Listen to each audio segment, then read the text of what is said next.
Mais uma vez, trago a vocês a mais nova câmera da minha coleção de câmeras de vídeo profissionais, tanto em termos de quando foi feita quanto quando a comprei, há 2 semanas. Quando eu a comprei, não quando foi feita. Foi feita em 2004. E tem o mesmo estilo de outras câmeras feitas na mesma época, como esta. Mostrei a vocês um dos meus vídeos recentes, a câmera DV. Acho que esta é de 304, algo assim. Mas esta não usa fita DV como aquela. Também não usa fita beta. Não usa VHS. Não usa fita nenhuma. Esta usa memória flash. E se você me conhece um pouco, provavelmente está pensando, o que você está fazendo com isso então? Algo recente? Algo moderno? Bem, 2004 temo. Foi há quase 20 anos. Então, se você tem a minha idade, dê uma volta, recupere o fôlego, segure as lágrimas e vamos em frente. Agora, esta câmera não é moderna. Fazemos câmeras com flash há mais de 20 anos. Esta não se destaca das minhas outras câmeras em particular no que ela grava. Ela grava vídeo em definição padrão. Parece muito boa. Tem outras câmeras que também gravam vídeo SD muito bom. O que é interessante sobre esta é como e quando ela fez isso. Para ir direto ao ponto, esta foi a primeira câmera de vídeo profissional com flash. Havia câmeras digitais de consumo contemporâneas que podiam gravar vídeo em cartões flash. Mas esta aqui é a primeira profissional. E com isso quero dizer que este modelo específico que estou segurando mudou a indústria para sempre. Veja aqui na lateral, temos, em vez de uma porta de fita, temos um monte de slots e é onde você coloca os cartões de memória.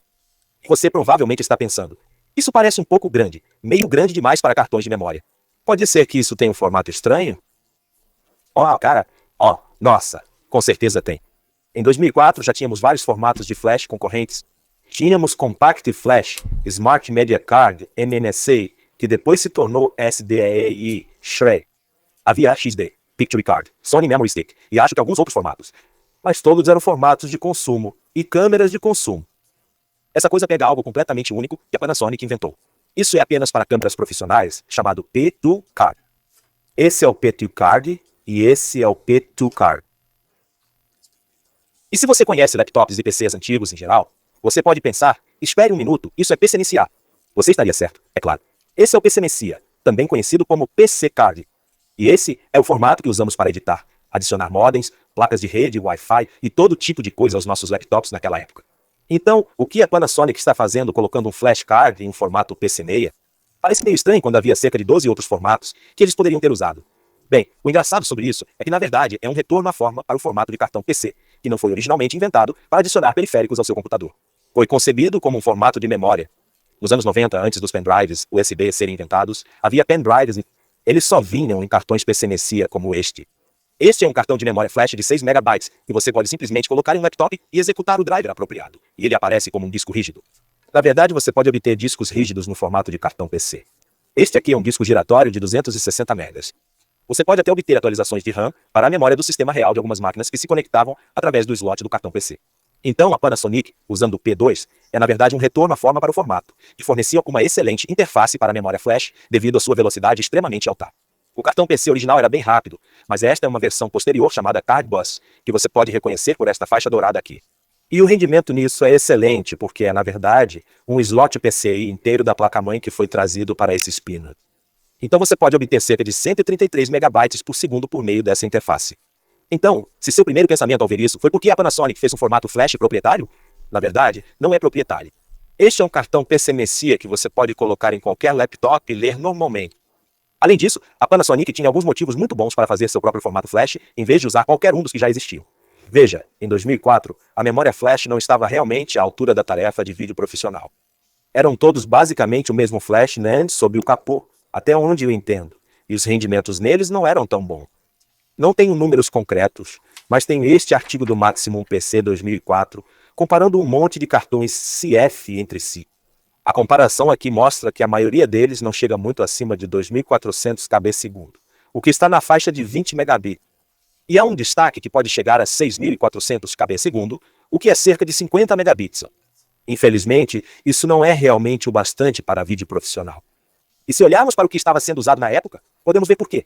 Naquela época, o vídeo profissional ainda era praticamente todo gravado em fita de vídeo, geralmente fita Betacam ou fita DV, como a Panasonic que mostrei antes. E essas coisas funcionavam muito bem. Quero dizer, sim, era analógico. Mas quase tudo estava sendo produzido para transmissão analógica naquela época de qualquer maneira. Então o Betacam ESP, que já existia há décadas, era mais do que bom o suficiente para a maioria das aplicações. Se você realmente precisasse de algo melhor, poderia obter uma versão digital disso chamada Betacam Digital. Imagine que o Betacam digital armazenasse um fluxo de vídeo moderadamente compactado a 90 megabits por segundo. Então aí está seu ponto alto. Era com isso que esse formato tinha que competir.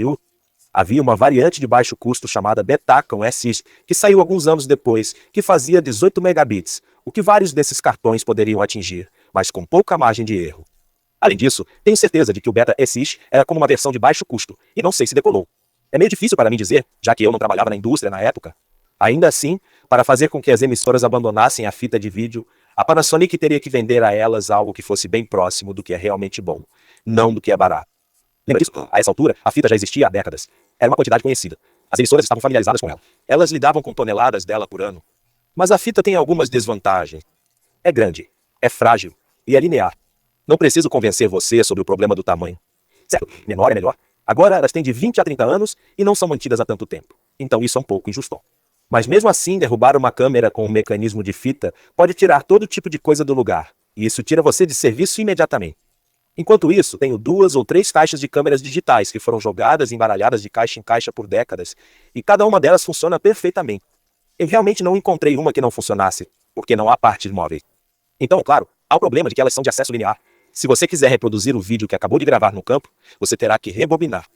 E depois de rebobinar e estiver reproduzindo, se algo acontecer que você queira gravar, você terá que avançar para o final antes de poder clicar em gravar. Ou você sobrescreverá o que acabou de gravar antes que a edição tenha problema semelhante. Você tem que esperar a fita ir daqui para lá. Então, se você quiser emendar esta parte nesta parte, você tem que rolar com muito cuidado de volta para a parte que deseja, e então marcá-la. E então avançar e marcar a outra. E então, você tem que esperar os 2 decks irem e voltarem para fazer o trabalho deles, para copiar para o terceiro deck. E você tem que ter todo esse maquinário sofisticado para sincronizá-lo. E se algum deles quebrar, você simplesmente não consegue editar. Isso tudo é uma grande chatice. A fragilidade, o peso, a precisão. Em uma indústria de ritmo acelerado como a produção de notícias, você quer apenas obter a filmagem e então jogá-la na TV. Pule toda essa espera e manipulação tediosa. Eliminar tudo isso com uma mídia menor que é mais durável e que você pode talvez apenas editar em um Mac é um grande bônus se isso puder ser feito sem comprometer a qualidade da mídia. A Panasonic teve que entregar algo que fosse de alta taxa de bits durável e pudesse gravar por um longo tempo. Eles sabiam como fazer os 2 primeiros, mas lutaram com o terceiro. Esse é outro problema com flash em comparação com a fita de vídeo. A fita de vídeo é barata, não importa o que você esteja colocando nela. Flash? Não tanto. Para dar uma ideia do que a Panasonic estava enfrentando aqui, vamos dar uma olhada na Betacam SX. Uma fita Betacam SX gravando por 60 minutos a 18 megabits por segundo resulta em cerca de 8 GB de armazenamento. Em 2004, um cartão flash de 256 MB custava $1,57. Então, para obter 8 GB, você teria que gastar $1.800. A Digibeta piora ainda mais o problema com a digital Betacam. O mesmo tempo de execução, 60 minutos a 90 megabits por segundo, resulta em cerca de 40 GB de armazenamento de dados. Para obter isso em flash, você teria que gastar o AS$ 10.000. Agora, não tenho certeza de quanto custa uma fita Betacam digital. Quer dizer, talvez elas fossem um pouco caras para fitas. Mas quer dizer, não poderiam custar mais de $30, certo? Quer dizer, é uma banana, Michael. Quanto custaria? $10? Quer dizer, mesmo que custassem $100, o que tenho certeza de que não custavam, ainda seria matador comparado a 10.000 ou mesmo 1.800. A única solução para uma câmera com flash naquela época seria que sua mídia gravasse por apenas alguns minutos ou custasse uma fortuna. Os 2 cartões P faziam as 2 coisas. Eles estavam resolvendo um problema que ainda não estava pronto para ser resolvido. Você não podia gravar vídeo profissional com flash em 2004. A tecnologia ainda não estava lá. Mas a Panasonic se posicionou e disse, vamos fazer isso. E eles fizeram isso apesar de ser impossível. E como a câmera e o cartão saíram de uma vez, e os cartões, apenas um cartão não faz muita coisa. Vou mostrar um pouco sobre a câmera enquanto explico mais sobre o cartão P2. Em geral, a câmera funciona como qualquer outra. Então, vamos começar carregando a mídia. Então, você pega seu cartão e o carrega em um dos slots aqui. Agora, slots, no plural. Do que se trata? A maioria das filmadoras que você viu que aceitam memória flash, provavelmente tem apenas um slotão. Bem, é bem comum que filmadoras profissionais tenham vários. A que estou filmando agora tem 2. Mas também considere que praticamente todas as câmeras de vídeo profissionais modernas devem sua linhagem a esta. Então você pode dizer que a razão pela qual elas têm vários slots é porque esta tinha vários slots. Se essa câmera em particular não tivesse, levaria um tempo para alguém descobrir que podia fazer isso. Agora, você pode configurar câmeras modernas para fazer muitas coisas com esses slots. Por exemplo, gravação de retransmissão, onde grava até que um cartão esteja cheio e depois passa para o próximo. Você também pode fazer com que gravem a mesma filmagem em vários cartões, caso algo aconteça com um. Ou, em alguns casos, você pode fazer com que gravem um cartão enquanto gravam um segundo fluxo de resolução mais baixa em um segundo cartão, o que facilita a edição. A Panasonic não faz todos esses truques, mas faz o primeiro. Se eu pressionar o botão de gravação, você verá uma luz acima de um dos cartões começar a piscar, indicando que está gravando naquele. Agora posso realmente remover este outro, e isso não causará nenhum problema. A vantagem disso é que você pode realmente trocar os cartões na hora enquanto está gravando. Então, mesmo depois de preencher todos os cartões em todos os 5 slots, você pode simplesmente tirar um que não esteja gravando e colocar outro, para que você possa efetivamente gravar para sempre dessa forma. Isso parece um recurso monumental, tempo de gravação ilimitado. Mas eu acho que é, na verdade, uma solução para um problema que o P2 criou para si mesmo. Claro, você não poderia fazer gravação contínua com uma fita de vídeo, mas você tinha cerca de 60 minutos por fitar. Você conseguiu em um cartão P2. Bem, os primeiros cartões que eles fizeram eram de 2 GB, e você teria cerca de 4 minutos de vídeo em um deles. Então, se você preenchesse todos os 5 slots, você poderia ter 20 minutos. Agora, isso era pior do que as fitas de câmera beta mais curtas disponíveis. E quanto você gastou em um cartão de 2 GB? Eu não tenho um preço exato, mas posso dizer que o cartão de 4 GB custava US 700, então cerca de 2 vezes o preço por giga dos cartões CF daquela época. Imagino que os 2 GB provavelmente ainda custariam mais de $1.000, por razões que ficarão aparentes mais adiante neste vídeo. Então, para preencher esses 5 slots, você pagaria US$ 5.000. Adicione os US$ 18.000 que você gastou no corpo da câmera em si. E agora você está olhando para um kit de US$ 23.000, que pode gravar por 20 minutos. Eu amo a marcha da tecnologia. A situação melhorou depois, é claro, quando a Panasonic lançou cartões maiores e mais baratos. Em 2007, você podia comprar um cartão de 16 GB por cerca de US$ 1.200, e 5 deles lhe dariam 80 minutos, o que o coloca de volta no território da fita de vídeo, embora, novamente, por cerca de US$ 5.000. Agora, se você está se perguntando por que alguém teria comprado essa porcaria, vamos falar sobre algumas das coisas que o Flash podia fazer que eram únicas e boas. Há um recurso nesta câmera chamado modo de gravação em loop. E no modo loop, a câmera grava continuamente do cartão 1 até o cartão 5. Depois, volta para o cartão 1 e começa a sobrescrever. Isso permite que você pegue sua câmera, coloque-a em um tripé, abra o LCD, sente-se e dê um VAP. Bem, eu acho que você estaria fumando um cigarro de verdade naquela época. Mas você apenas fica sentado enquanto sua câmera está apontada para algo que vai acontecer. Como um prédio que está prestes a cair. E então, quando o prédio começa a cair, você não faz nada. Não aperta o botão de gravar, nem se levanta, apenas relaxa. Defina seu cronômetro. Você tem 20 minutos de mídia lá. Defina seu cronômetro para 18 minutos.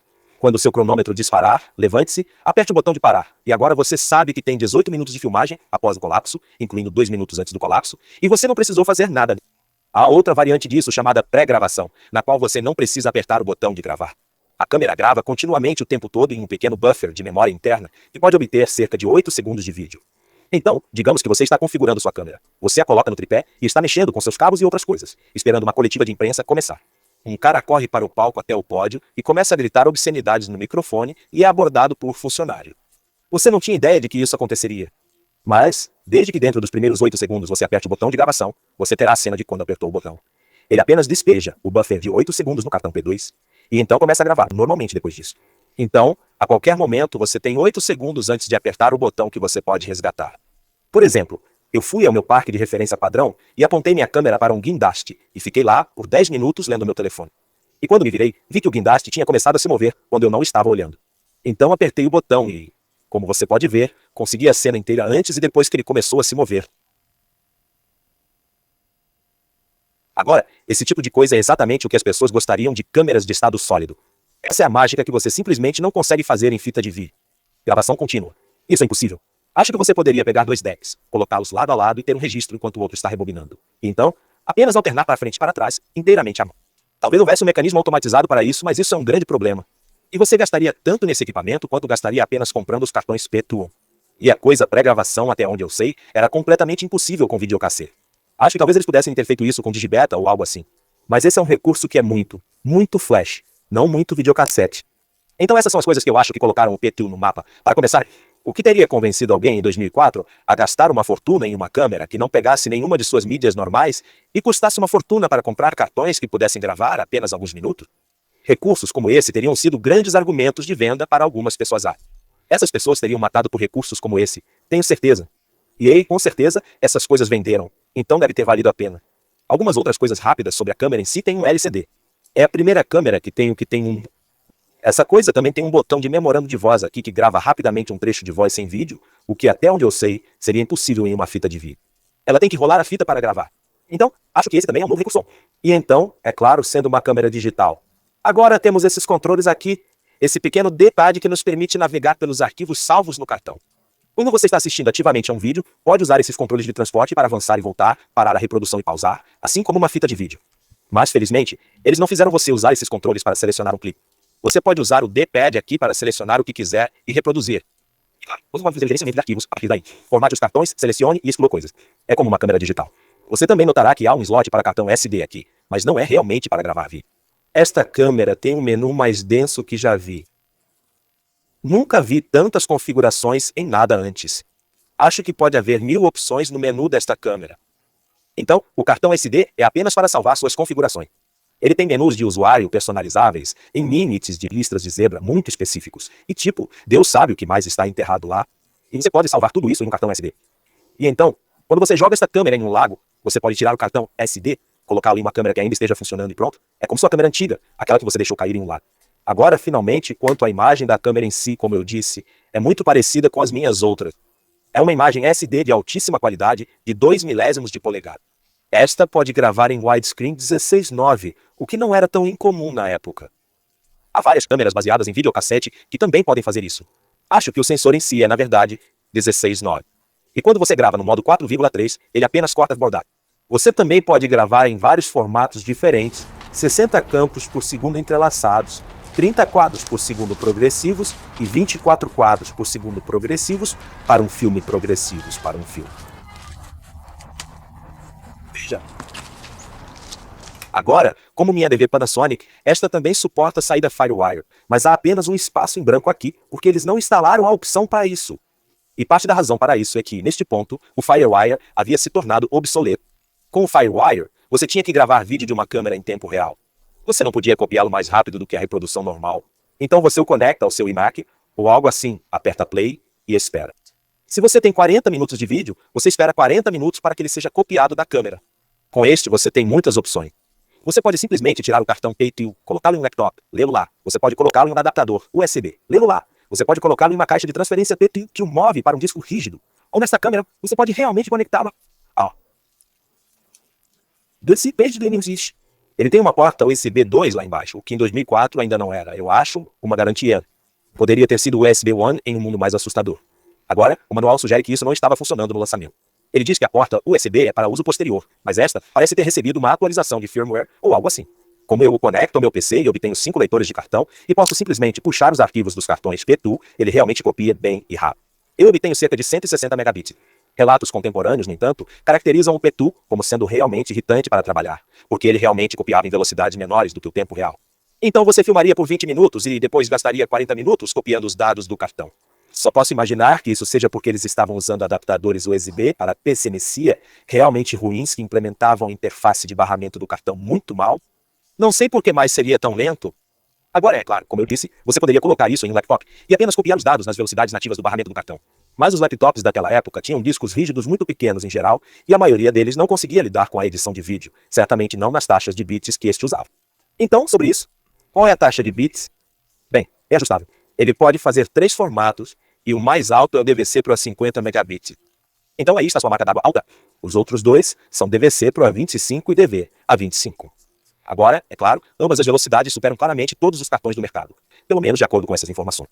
Então a Panasonic deve ter usado os melhores chips top binet disponíveis, e mesmo assim teria sido difícil obter 50 megabits consistentes. Isso explica muito porque a Panasonic teve que inventar seu próprio formato, e por que era tão caro. Mas ainda há muito mais acontecendo com o cartão P2 do que eu deixei transparecer. Só posso especular sobre as motivações da Panasonic para o quão estranho o design que estou segurando acabou sendo. Talvez eles achassem que mesmo os cartões de 50 megabits no mercado ainda não eram rápidos o suficiente para o que estavam fazendo. Ou talvez achassem que não eram confiáveis via o suficiente. Eu realmente não sei, mas de qualquer forma, a solução que eles encontraram foi maluca. Vou mostrar o que tem dentro de um desses cartões.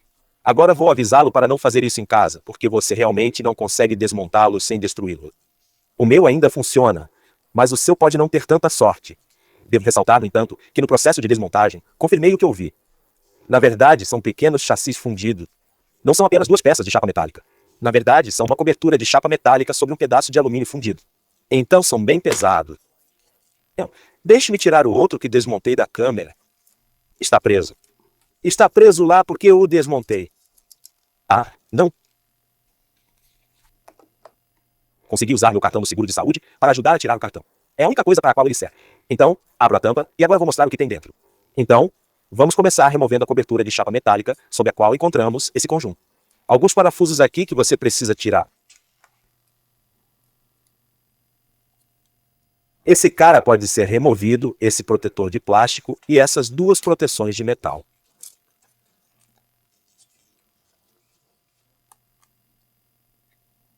Certo? E com as tampas removidas, você verá que isso é apenas para cartões SD. E seus olhos não estão enganando você. E isso não é um truque da indústria. Eles não são, você sabe, algum outro formato flash que está apenas em um suporte em formato SD. Estes são apenas cartões SD. Deixe-me mostrar a você.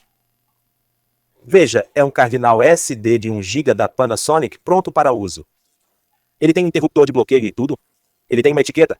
Agora, eu não sei por que eles foram vendidos. Talvez a Panasonic estivesse vendendo filmadoras de consumo que os aceitassem. Talvez eles estivessem vendendo câmeras digitais de consumo que os aceitassem. Ou talvez eles sejam apenas, você sabe, esquisitos e decidiram colocá-lo em um pacote de varejo e colocar uma etiqueta nele e tudo só para então colocar dentro disso. Não tenho muita certeza. Agora você pode ver que este é apenas um cardinal de 1 GB. E este é um cartão P2 de 4 GB, como diz no Covid Now. A princípio pensei, ok, bem, talvez eles simplesmente não conseguissem rendimento suficiente de chips flash de 4 GB se eles estivessem sendo fabricados.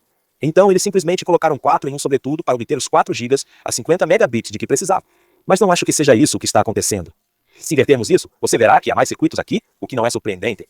Você não pode simplesmente conectar cartões SD diretamente na interface do barramento de cartão. Então, presumivelmente, este é o controlador do disco rígido que os permite falar com o computador. Agora, a princípio, pensei que talvez este fosse apenas um controlador JBOD.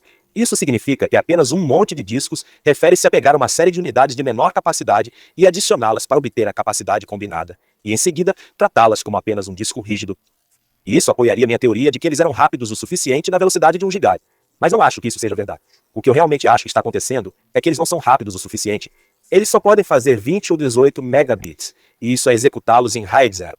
Se isso for agrupar esses 4 cartões SD, executá-los em RAID 0, cada bit sucessivo será gravado nisso, depois nisso, depois nisso, depois nisso e depois de volta, o que aumenta seu rendimento para 4 vezes qualquer cartão individual lá. Então, se estes são realmente flash de 20 megabits, então combinados, este é um cartão flash de 80 megabits que serviria para os propósitos da Panasonic. Então eu acho que é isso que está acontecendo. Eu não acho que você poderia comprar um flash card de 1 GB em 2004 que pudesse fazer o rendimento. Eu acho que eles trapacearam. Se isso for realmente verdade, então incrivelmente estou certo. Não era possível fabricar uma filmadora com flash em 2004. A Panasonic sabia disso. Então eles pegaram 4 chips de flash lento e os colocaram em um sobretudo para que a câmera de vídeo pudesse realmente obter o rendimento necessário. E isso é hilário. Cada placa que você comprou também era um controlador de ataque. Claro, por que não? Se você tiver uma pilha de 50 desses, terá 50 controladores de ataque por aí. Quero dizer, eles poderiam simplesmente colocar os pinos do cartão SD aqui e depois colocar os controladores RAID na câmera. Mas acho que você não poderia conectá-lo a um laptop. Quer dizer, não sei por que essa foi a melhor solução. Talvez os controladores RAID não sejam tão caros. Talvez esse chip custe apenas o US$20, a maior parte do custo esteja realmente no flash. Então essa realmente não era uma ideia tão escandalosa. O que realmente não entendo é por que eles usaram essa embalagem. Quero dizer, certamente teria sido mais barato, já que eles estavam fazendo suas próprias coisas. Apenas soldar o chip NAND direto na placa e pular o pacote, a chave de bloqueio e qualquer circuito que esteja dentro dos cartões SD. Quero dizer, as economias de escala que iriam produzir esta coisa, não consigo nem começar a imaginar. Agora, eu iria fazer um experimento em que tiraria essas 4 cartas e colocaria algumas outras cartazes. Porque, veja bem, tenho cartões Samsung SDHC de 416 GB e comprei no eBay. Não sei de onde vieram, mas são todos idênticos. E pensei, espere, por que não Panasonic? Para Panasonic? Certo. Você deve ter notado que há números abaixo deles. Os números indicam qual cartão vai para onde. Bem, esses números não vieram de fábrica. Tentei colocar os cartões, mas não estava com a câmera ligada. Então perdi tudo. Mas para economizar seu tempo, não funcionou. A câmera acabou de dizer, não reconhecida. E acho que é porque esse chip aqui atrás é um chip flash de 8 MB. E eu acho que na fábrica eles programaram esse controlador RAID com aquele chip flash para reconhecer esses cartões específicos. Pelo menos seu tamanho, possivelmente como seus números de série, pode ser codificado para esses cartões específicos. De qualquer forma é isso. Esse é o mistério da carta P2 exposta. Exceto que não é um mistério. Se você olhar no site da Panasonic, eles têm páginas onde dizem que contém 4 cartões SD. Então eles nem têm vergonha disso. Eu não posso acreditar que isso aconteceu. Quero dizer, faz todo sentido. Eles não poderiam simplesmente colocar 4 cartões SD dentro da câmera e garantir que eles nunca falhassem. E mesmo que você fizesse isso, não conseguiria lê-lo em um computador sem um leitor especial. E nesse ponto, por que não incluir apenas o leitor junto com o cartão? Como eu disse antes, isso parece bobo no começo, mas na verdade é muito bem pensado. resolve um problema que não poderia ter sido resolvido de outra forma. Agora, depois da nossa grande revelação, gostaria apenas de compartilhar com vocês mais uma curiosidade sobre esse formato que tem me agradado desde que o descobri. Imagine hoje em dia que você está editando vídeos de 4.000, 6.000 ou 8.000. Tipo, não sei, como uma quinta geração Premiere. Isso simplesmente não está à altura da tarefa. Tipo, é apenas um gole. Você poderia renderizá-lo. Levará um número infinito de horas, mas acabará sendo feito. Mas para o processo de edição, você precisa ser capaz de carregar vídeo em 4K, quase em tempo real. Isso exige muito poder de processamento que talvez você simplesmente não tenha. Uma solução para isso é criar um arquivo de vídeo proxy. É aí que você pega todos os seus arquivos grandes e os reduz rapidamente e os renderiza em um novo conjunto de arquivos com um terço da resolução. Agora você os carrega em seu editor de vídeo e pode lidar com eles em tempo real. Você faz toda a edição com os arquivos proxy e quando for fazer a renderização final, substitui os arquivos de resolução total. Você obtém melhor dos dois mundos, em alta resolução, mas você pode editar em baixa resolução, enquanto em câmeras modernas como mencionei, às vezes você pode fazer a câmera emitir o arquivo proxy ao vivo. Então, enquanto você grava o vídeo principal de alta resolução, ele também está gerando um vídeo menor que você pode usar apenas para fins de edição. Mas isso requer energia extra. Então, quando a Panasonic foi vender uma câmera HD, eu acho, no final dos anos 2000, que aceitava cartões P2, eles decidiram deixar esse recurso de fora da câmera em si. Mas como a edição HD naquela época ainda era muito difícil nas estações de trabalho de muitas pessoas, eles incluíram uma maneira de fazer isso. Entre com o cartão codificador de vídeo Proxy P2 da Panasonic, que é um cartão P2 que você coloca na sua câmera, junto com todos os seus cartões de memória. Agora, quando você clica em gravar, a câmera envia um fluxo de vídeo para o cartão codificador. E agora a câmera salva a versão de alta resolução do cartão, enquanto o cartão codificador salva a versão de baixa resolução em paralelo. Isso faz todo sentido, porque o CarBus começou como uma interface de memória e depois se tornou uma interface de hardware. A Panasonic fez exatamente a mesma coisa. Eles usaram primeiro para armazenamento e depois para realmente adicionar funcionalidade de hardware à câmera. Isso me mata. As coisas não poderiam ter sido melhores. Para registro, essas coisas despencaram de preço, mas não tanto quanto você imagina, porque o P2 ainda está em uso. A câmera provavelmente estava sendo usada em um departamento de filmes até o momento em que a comprei. E um monte dessas coisas, até mesmo as de definição padrão, ainda custam centenas de dólares. Tenho que admitir, a única razão pela qual consigo fazer este vídeo é porque encontrei este por US$50 no eBay. E não consigo entender porque ninguém mais deu um lance nele. Está em perfeitas condições. Funciona. Há outros que têm os mesmos recursos e custam muito mais. Então não sei como tive tanta sorte. Os próprios cartões P2 custam tanto quanto a câmera inteira, porque eles ainda vão para câmeras modernas. Você pode filmar em 1080p em um desses. Mas de resto é isso. Você viu o segredo profundo e obscuro. Obrigado por assistir. Se você gostou, por favor, inscreva-se. Então eu sei que você está interessado nesse tipo de coisa. Se você realmente gostou, talvez me dê alguns trocados nos links na descrição. É véspera de Natal enquanto estou gravando isso, e se você estiver assistindo no Natal, eu só quero desejar a você um feliz e que todos nós tenhamos um ano novo mais brilhante e saudável. Obrigado por assistir e boa sorte.